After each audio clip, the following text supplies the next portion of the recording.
बरसात के यही दिन थे। खिड़की के बाहर पीपल के पत्ते इसी तरह नहा रहे थे। सागवान के उस स्प्रिंगदार पलंग पर, जो अब खिड़की के पास से थोड़ा इधर सरका दिया गया था, एक घाटन लौंडिया रणधीर के साथ चिपटी हुई थी। खिड़की के पास बाहर पीपल के नहाए हुए पत्ते रात के दूधिया अंधेरे में झूमरों की तरह थरथरा रहे थे। और शाम के वक्त जब दिन भर एक अंग्रेजी अखबार की सारी खबरें और इश्तहार पढ़ने के बाद कुछ सुनाने के लिए वो बालकनी में आकर खड़ा हुआ, तो उसने उस घाटन लड़की को, जो साथ वाले रस्सियों के कारखाने में काम करती थी और बारिश से बचने के लिए इमली के पेड़ के नीचे खड़ी थी, घास घास कर अपनी तरफ मुतवज्जो कर लिया था और उसके बाद हाथ के इशारे से ऊपर बुला लिया था। वो कई दिन से शदीद किस्म की तन्हाई से उकता गया था। जंग के बाइस बंबई की तकरीबन तमाम क्रिश्चियन छोकरियां जो सस्ते दामों मिल जाया करती थीं, औरतों की अंग्रेजी फौज में भर्ती हो गई थीं। उनमें से कई एक ने फोर्ट के इलाके में डांस स्कूल खोल लिए थे, जहां सिर्फ फौजी गोरों को जाने की इजाजत थी। रणधीर बहुत उदास हो गया था। उसकी आना का सबब तो यह था कि क्रिश्चियन छोकरियां नायाब हो गई थीं, और दूसरा यह कि फौजी गोरों के मुकाबले में कहीं ज्यादा मुहज्जब, तालीम याफ्ता और खूबसूरत नौजवान उस पर फोर्ट के लगभग तमाम क्लबों के दरवाजे बंद कर दिए गए थे। उसकी चमड़ी सफेद नहीं थी। जंग से पहले रणधीर नागपाड़ा और ताजमहल होटल की कई मशहूर और मारूफ क्रिश्चियन लड़कियों से जिस्मानी ताल्लुकात कायम कर चुका था। उसे बखूबी इल्म था कि इस किस्म के ताल्लुकात की क्रिश्चियन लड़कों के मुकाबले में कहीं ज्यादा मालूमात रखता था, जिनसे ये छोकरियां आमतौर पर रोमांस लड़ाती हैं और बाद में किसी बेवकूफ से शादी कर लेती हैं। रणधीर ने बस यूं ही हेजल से बदला लेने की खातिर उस घाटन लड़की को इशारे पर बुलाया था। हेजल उसके फ्लैट के नीचे रहती थी और हर रोज सुबह वर्दी पहनकर कटे हुए बालों पर खाकी रंग की टोपी तिरछे जाविये से जमा कर बाहर निकलती थी और लड़कपन से चलती थी जैसे फुटपाथ पर चलने वाले सभी लोग टाट की तरह उसके रास्ते में बिछे चले जाएंगे। रणधीर सोचता था कि आखिर क्यों वो इन क्रिश्चियन छोकरियों की तरफ इतना ज्यादा माइल है। इसमें कोई शक नहीं कि वो अपने जिस्म की तमाम दिखाई जा सकने वाली अशिया की नुमाइश करती हैं, किसी किस्म की झिझक महसूस किए बगैर अपने कारनामों का जिक्र कर देती हैं, अपने बीते पुराने रोमांसों का हाल सुना देती हैं। ये सब ठीक है, लेकिन किसी दूसरी लड़की में भी तो ये खासियतें हो सकती हैं। रणधीर ने जब घाटन लड़की को इशारे से ऊपर बुलाया तो उसे किसी तरह भी इस बात का यकीन नहीं था कि वो उसे अपने साथ सुला लेगा। लेकिन थोड़ी ही देर के बाद उसने उसके भीगे हुए कपड़े देखकर यह सोचा था कि कहीं ऐसा ना हो कि बेचारी को नमूनिया हो जाए। तो रणधीर ने उससे कहा था, ये कपड़े उतार दो, सर्दी लग जाएगी। वो रणधीर की इस बात का मतलब समझ गई थी, क्योंकि उसकी आंखों में शर्म के लाल डोरे तैर गए थे। लेकिन बाद में जब रणधीर ने उसे अपनी धोती निकाल कर दी तो उसने कुछ सोचकर अपना लहंगा उतार दिया, जिस पर मैल भीगने की वजह से और भी ज्यादा नुमाया हो गया था। लहंगा उतार कर उसने एक तरफ रख दिया और जल्दी से धोती अपनी रानों पर डाल ली। फिर उसने अपनी तंग भिजी भिजी चोली उतारने की कोशिश की, जिसके दोनों किनारों को मिलाकर उसने एक गांठ दे रखी थी। वो गांठ उसके तंदुरुस्त सीने के नन्हे लेकिन सिमटीले गढ़े में छुप गई थी। देर तक वो अपने घिसे हुए नाखूनों की मदद से चोली की गांठ खोलने की कोशिश करती रही, जो भीगने की वजह से बहुत ज्यादा मजबूत हो गई थी। जब थक हार कर बैठ गई तो उसने मराठी जुबान में रणधीर से कुछ कहा, जिसका मतलब यह था, मैं क्या करूं, नहीं निकलती। रणधीर उसके पास बैठ गया और गांठ खोलने लगा। जब नहीं खुली तो उसने चोली के दोनों सिरों को दोनों हाथों में पकड़कर इस जोर से झटका दिया कि गांठ सरासर फैल गई और उसके साथ ही दो धड़कती हुई छातियां एकदम से नुमाया हो गईं। लम्हा भर के लिए रणधीर ने सोचा कि उसके अपने हाथों ने उस घाटन लड़की के सीने पर नर्म नर्म गुंधी हुई मिट्टी को माहिर कुम्हार की तरह दो प्यालों की शक्ल बना दी है। उसकी सेहतमंद छातियों में वही गुदगुदाहट, वही धड़कन, वही गोलाई, वही गर्म गर्म ठंडक थी जो कुम्हार के हाथों से निकले हुए ताजा बर्तनों में होती है। मटमैले रंग की जवान छातियों पर जो बिल्कुल कुंवारी थी, एक अजीबो गरीब किस्म की चमक पैदा करती थी, जो चमक होते हुए भी चमक नहीं थी। उसके सीने पर ये ऐसे दिए मालूम होते थे जो तालाब के गदले पानी पर चल रहे थे। बरसात के यही दिन थे। खिड़की के बाहर पीपल के पत्ते इसी तरह कपकपा रहे थे। लड़की के दोनों कपड़े जो पानी में शराबोर हो चुके थे, एक गदले ढेर की सूरत में पड़े थे और वो रणधीर के साथ चिपटी हुई थी। उसके नंगे बदन की गर्मी उसके जिस्म में ऐसी हलचल सी पैदा कर रही थी जो सख्त जाड़े के दिनों में नाइयों के गर्म हम्मामों में नहाते वक्त महसूस हुआ करती है। दिन भर वो रणधीर के साथ चिपटी रही। दोनों जैसे एक दूसरे के मतगम हो गए थे। उन्होंने बमुश्किल एक दो बातें की होंगी, क्योंकि जो कुछ भी हो रहा था सांसों, होठों और हाथों से तय हो रहा था।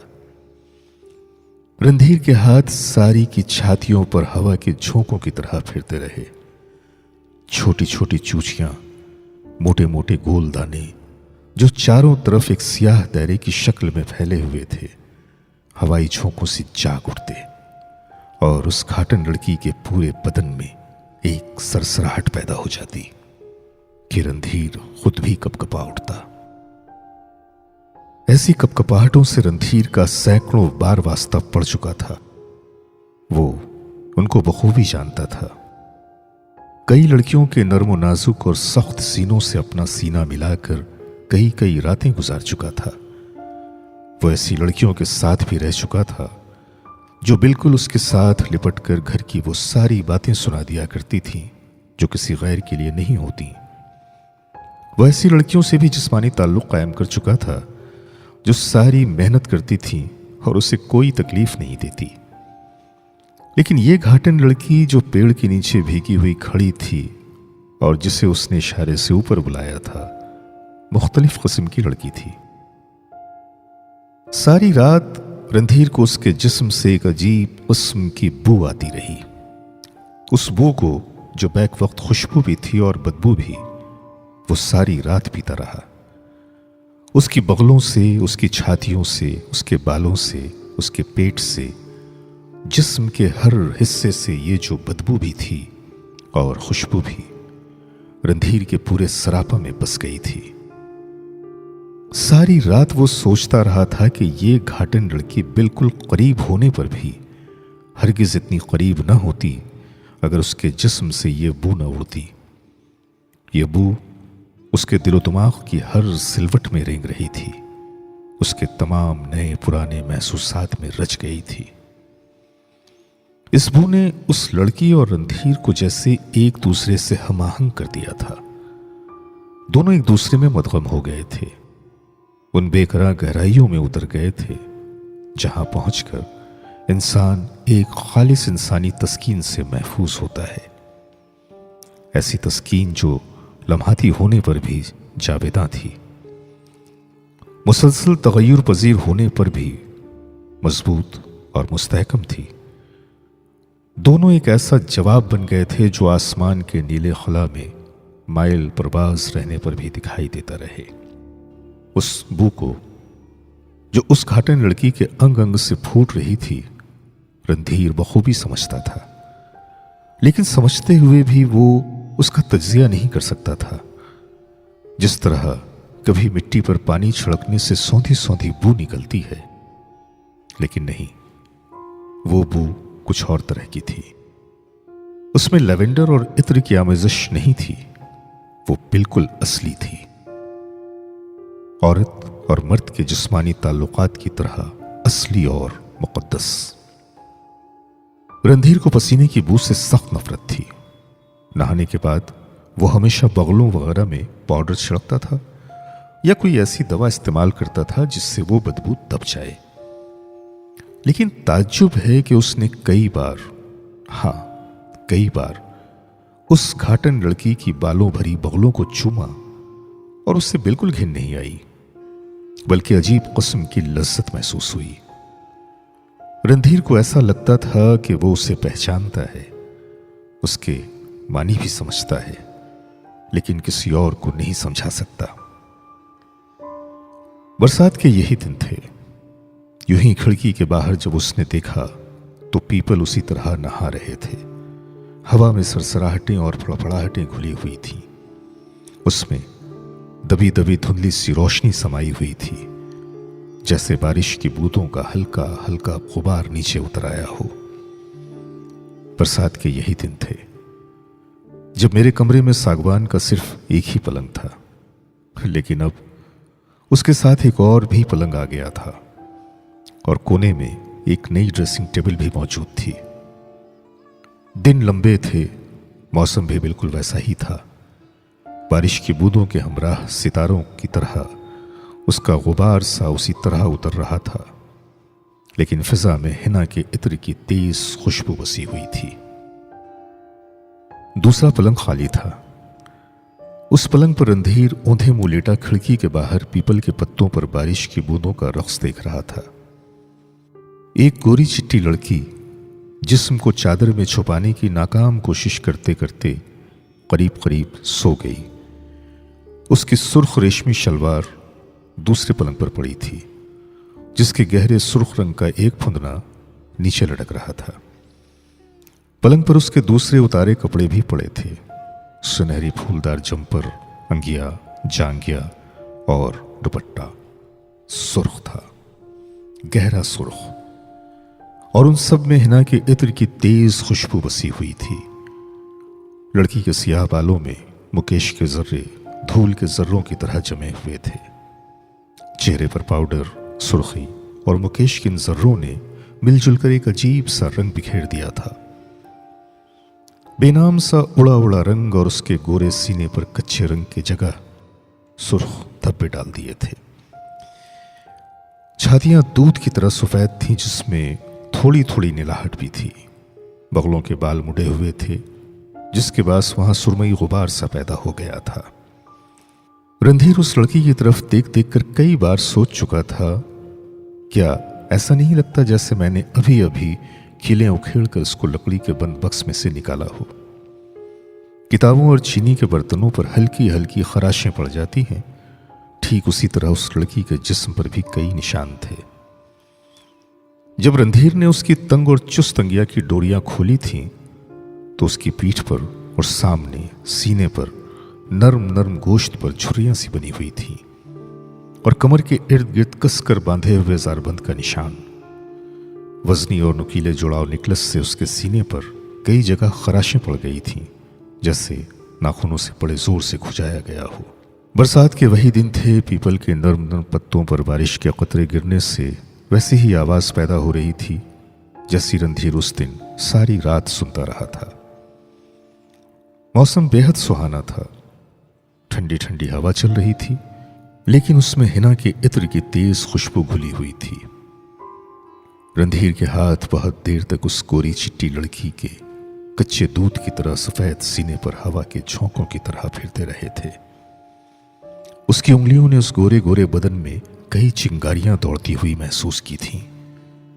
उस नाजुक बदन में कई जगहों पर सिमटी हुई कपकपाहटों का भी उसे पता चला था। जब उसने अपना सीना उसके सीने के साथ मिलाया था, तो रणधीर के जिस्म के हर रोंगटे ने उस लड़की के बदन के छिड़े हुए तारों की भी आवाज सुनी। मगर वो आवाज कहां थी?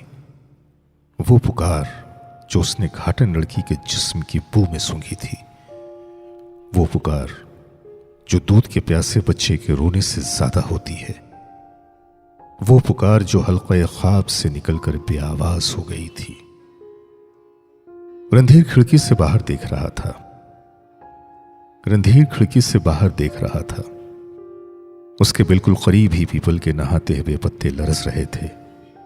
वो उनकी मस्ती भरी कपकपाहटों के उस पार कहीं बहुत दूर देखने की कोशिश कर रहा था, जहां मुठीले बादलों में अजीब व गरीब किस्म की रोशनी घुली हुई दिखाई दे रही थी। ठीक वैसे ही जैसी उस घाटन लड़की के सीने में उसे नजर आती थी, ऐसी पुरस्कार गुफ्तगू की तरह दबी लेकिन वाज़ेह थी। रंधीर के पहलू में एक गोरी चिट्टी लड़की, जिसका जिस्म दूध और घी में गुंधे मैदे की तरह मुलायम था, लेटी थी। उसके सोए हुए जिस्म से हिना के इत्र की खुशबू आ रही थी, जो अब थकी थकी सी मालूम होती थी। रंधीर को यह दम तोड़ती हालत नज़ा को पहुंची हुई खुशबू बहुत नागवार मालूम हुई। उसमें कुछ खटास थी, एक अजीब किस्म की खटास जैसे बदहजमी के डकारों में होती है, उदास, बेरंग, बेचैन। रंधीर ने अपने पहलू में लेटी हुई लड़की की तरफ देखा। जिस तरह फटे हुए दूध में सफेद सफेद बेजान फुटकियां बेरंग पानी में साकिन होती हैं, उसी तरह उस लड़की की निस्वानियत उसके वजूद में ठहरी हुई थी, सफेद सफेद धब्बों की सूरत में। असल में रंधीर के दिलो दिमाग में वो बू बसी हुई थी, जो उस घाटन लड़की के जिस्म से बिना किसी बैरूनी कोशिश के बाहर निकली थी। वो बू जो हिना के इत्र से कहीं ज्यादा हल्की फुल्की और दूर रस थी, जिसमें सूंघे जाने का इस्तराब नहीं था, जो खुद ब खुद नाक के रास्ते दाखिल होकर अपनी सही मंजिल पर पहुंच गई थी। रंधीर ने आखिरी कोशिश करते हुए उस लड़की के दूधियाले जिस्म पर हाथ फेरा, मगर उसे कोई कपकपाहट महसूस न हुई। उसकी नई नवेली बीवी, जो फर्स्ट क्लास मजिस्ट्रेट की लड़की थी, जिसने बीए तक तालीम पाई थी और जो अपने कॉलेज में सैकड़ों लड़कों के दिल की धड़कन थी, रंधीर की नब्ज तेज न कर सकी। वो हिना की मरती हुई खुशबू में उस बू की जुस्तजू करता रहा, जो उन्हीं दिनों में जब खिड़की के बाहर पीपल के पत्ते बारिश में नहा रहे थे, उस घाटन लड़की के मैले जिस्म से आई थी।